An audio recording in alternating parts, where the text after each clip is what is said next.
Welcome, colleagues, to History 2501-0001, United States History 1 here at the University of New Orleans. My name is John Fitzmaurice, and I shall be your professor for the summer semester of 2026.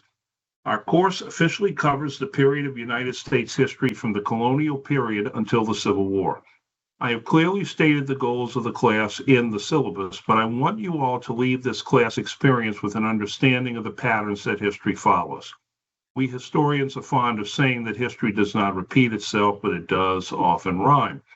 Class notes with lectures and discussions will focus on experiencing America, from its beginnings as a colonial experiment during the age of conquest and then of enlightenment. Students will come to understand the role that Indian exploitation and African slavery played in the building of America. Students will examine and understand the place of the original colonies along the Atlantic coast and their relationship with the other European powers of France, Spain, and the Netherlands. The course will then seek to explain the social, political, military, religious, and intellectual forces that came together in the 17th and 18th centuries to create a new nation. Students will comprehend the governmental, cultural, social, and legal influences that have shaped the course of United States history. The course will then finally investigate and examine the growth of the American nation from its beginnings in colonialism to a precarious experiment in constitutional democracy that became a major power shaped by a catastrophic civil war and to reach the verge of industrial might.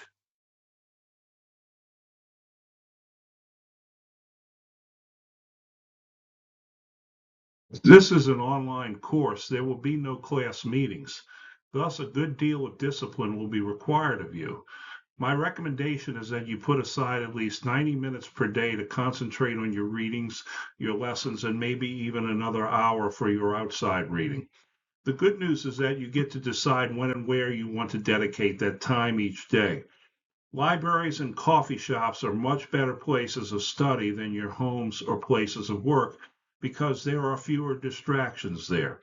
Secondly, I recommend that you do not try and take lessons on your iPhones. Please have a laptop or desktop terminal in front of which you can sit and absorb the lessons and readings. Finally, I shall be in constant daily contact with you throughout your emails. Please be alert to them when they arrive because they all have important information for you.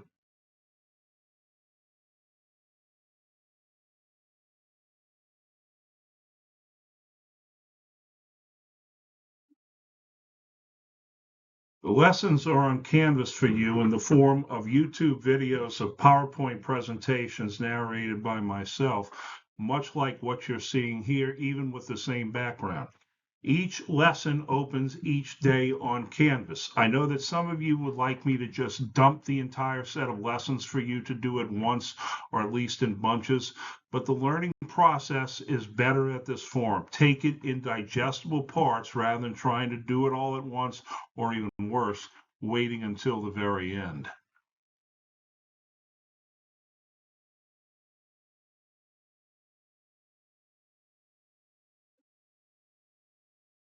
We shall now examine the course syllabus on your Canvas screen. Here is how you access your syllabus page in Canvas. Simply click on the word syllabus in your Canvas menu and you will see this page. Click on either the syllabus photo or the hyperlink to download a copy of the syllabus.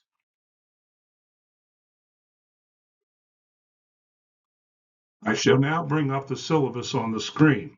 I do not plan to go over every aspect of the syllabus with a fine-tooth comb.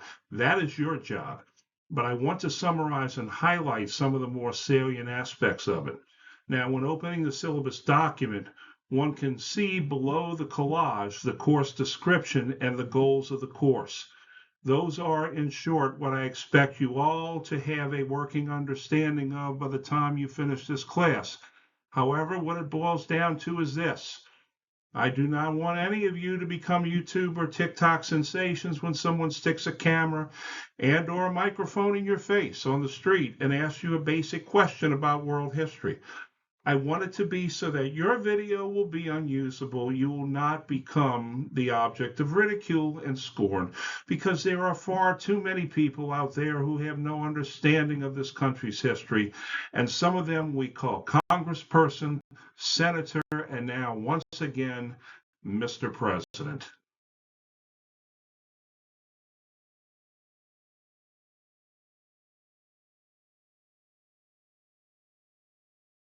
The instructional methods will be traditional but offered in a non-traditional manner. The chief medium by which I have organized the course is through the Canvas program. There are a series of modules that I shall now display for you. Looking at the modules page, one could see that there will be lessons and assignments posted each day. However, I shall start with the first module, which is the Welcome module. Here, one can examine the course overview and objectives that are also on your syllabus, everything you ever wanted to know about this humble professor but were afraid to ask, a question board for students to send me any question in need of answering, although most of you will do this via email, which is very acceptable, and the resources students might need for navigating Canvas. The second module is the lessons for the first day, June the 8th, which will open at midnight. Each module after that opens at midnight and then remains open throughout the course. Each module contains lessons and textbook assignments and writing exercises that will appear regularly throughout each week.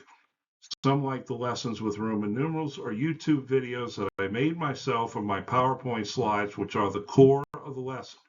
I require all of you as students to access the information on the day that it appears.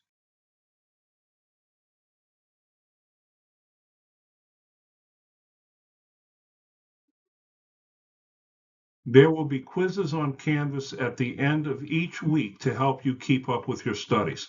The quizzes are found in Canvas. Ostensibly, in an internet class, the final aspect of classroom discussion during lessons is limited, if not nil. However, any student wishing to discuss the class lesson may do so on Microsoft Teams or even in person. You're welcome to always get in touch with me, and I welcome your emails and I welcome your Microsoft Team meetings. And I certainly welcome anybody that wants to meet in person.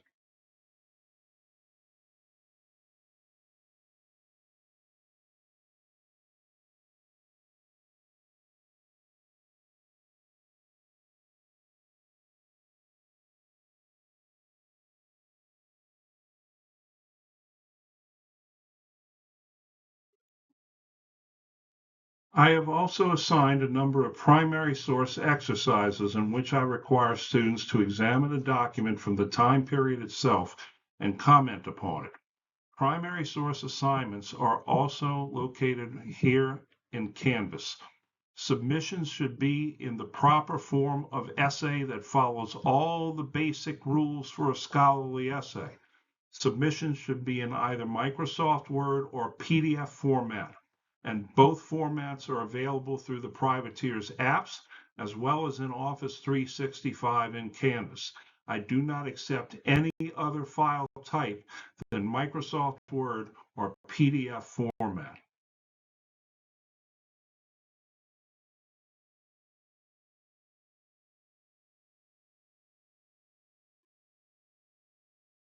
Those students who are not quite sure how or have fallen out of practice in writing scholarly essays can access for their viewing pleasure and edification a dummy document in the welcome section that will assist students. No, I am not calling any students dummies. The document itself is a fake document in that it contains all the errors that students make and how to correct them. Obviously, the first primary source analysis paper will be replete with all kinds of errors. I shall be very lenient on the first paper as far as grading goes, but I am going to give you very critical feedback on that. I expect you to take that feedback and adjust your writing accordingly. After that, I expect all students not to make the same mistakes again, because then the hammer will fall on you. We don't have a lot of time in the summer, so you have to learn very quickly, again or for the first time, how to write an essay properly.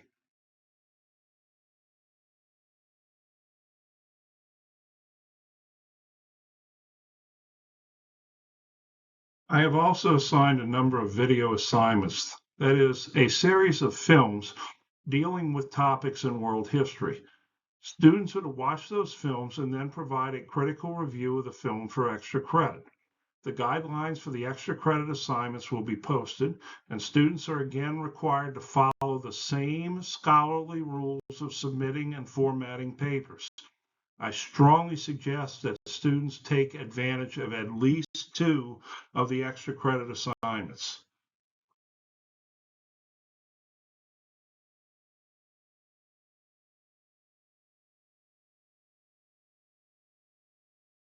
As I stated in the syllabus very clearly, I shall communicate with you through the UNO email account and through Canvas.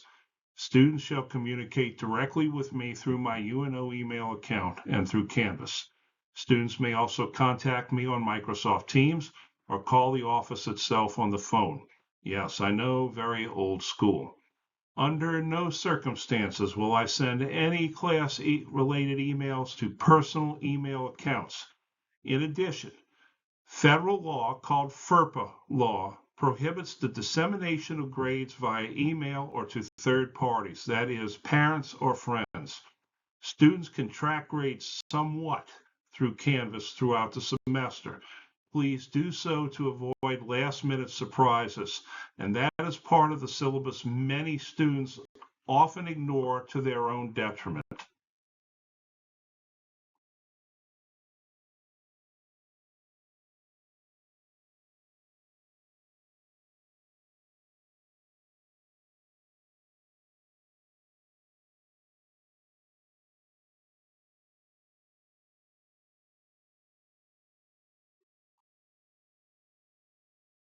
The course textbook is Revel Pearson American Stories, Volume 1.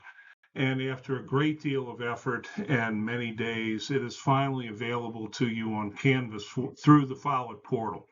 The very first thing you all need to accomplish upon finishing this video is to obtain the textbook through the Follett Willow Labs program on Canvas. If you have not already done so, you must do so immediately because there are assignments in that textbook that begin right away.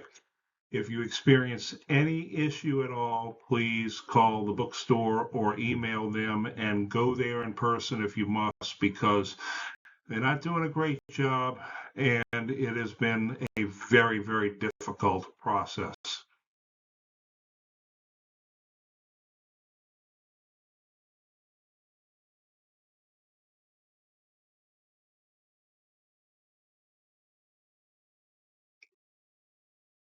The second book students need to obtain is The Killer Angels, a book written by Michael Shara, which is about the Battle of Gettysburg. It is a novel, but it is absolutely historical in the characters that are there and the story itself. As you can see, it was awarded the Pulitzer Prize. It became the basis for the movie Gettysburg. And then Shara's son later wrote Gods and Generals, and that got turned into a motion picture as well.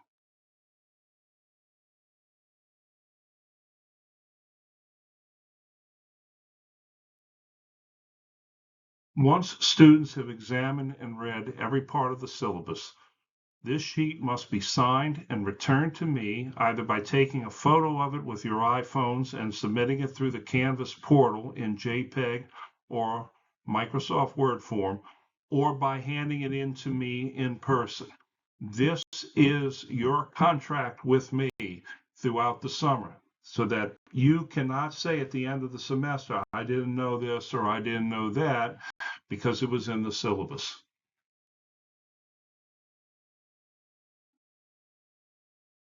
As for my part, I shall try to stick to the dates on the syllabus as much as possible, but I assure you, any changes I make to the dates will be in such a manner that it gives you all, the students, more time to complete the assignments. I will not shorten any deadlines.